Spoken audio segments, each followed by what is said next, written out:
at Grayson, we are a Christian nonprofit. We believe that the only way to find hope and real healing is through Christ. But we don't require our girls to come in identifying as Christian or believing that that's the only way.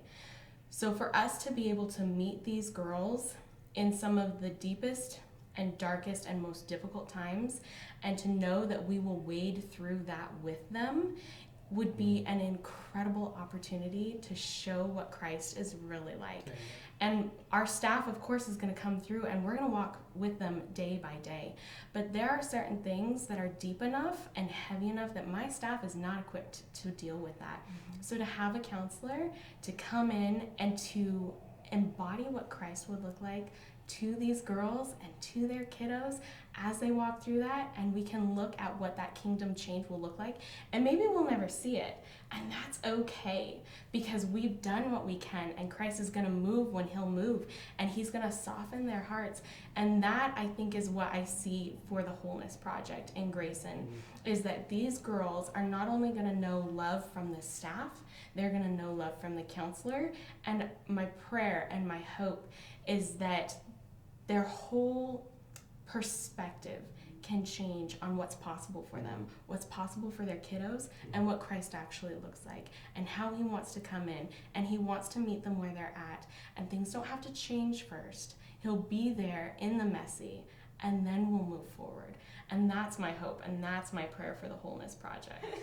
I think, as I was talking about before, just the difficulties that we experience in our own lives, right? All of us have issues, but so do our guests and clients and our staff.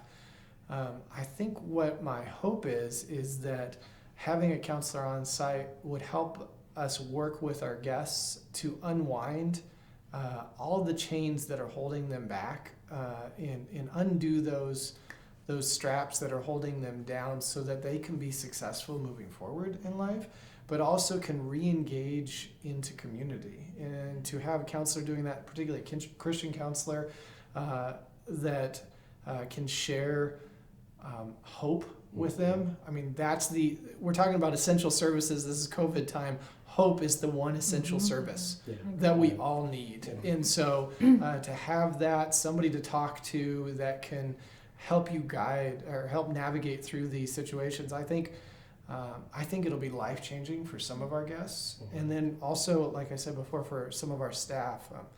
I was just thinking about, as we're sitting here, two of our clients, one of them, she was a teenage girl who had been so sexually abused, so physically abused, that her father received a 50-year sentence for sexual abuse. She would never have children because of that.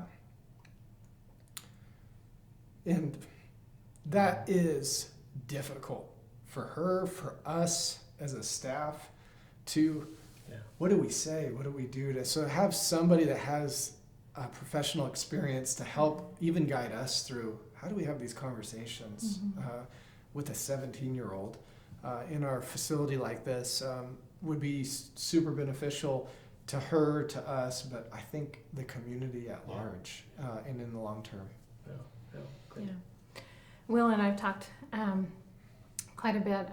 When you talk kingdom impact, I think the first thing that comes to mind is I wouldn't be sitting here without the counseling help that I received, because I was that 17-year-old girl.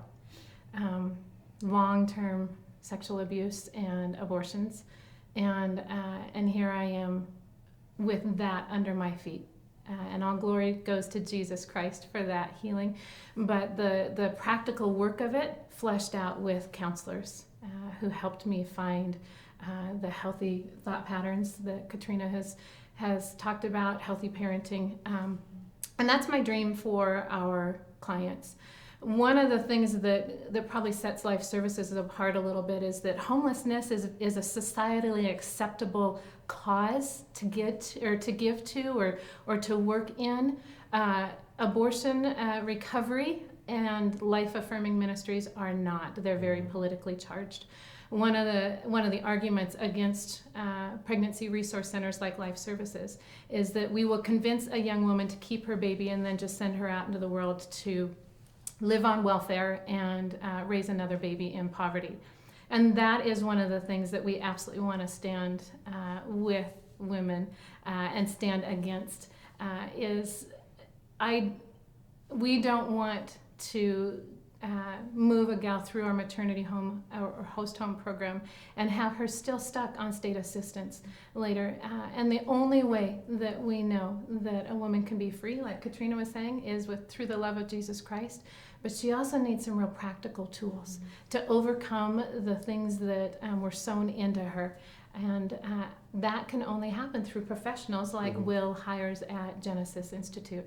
And so we need counselors on board. We're a nonprofit that receives no government funding, Right.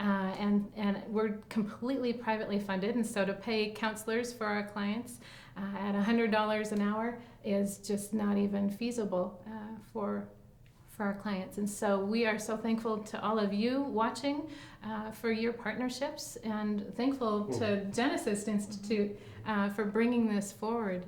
We're excited for the impact that this is going to make.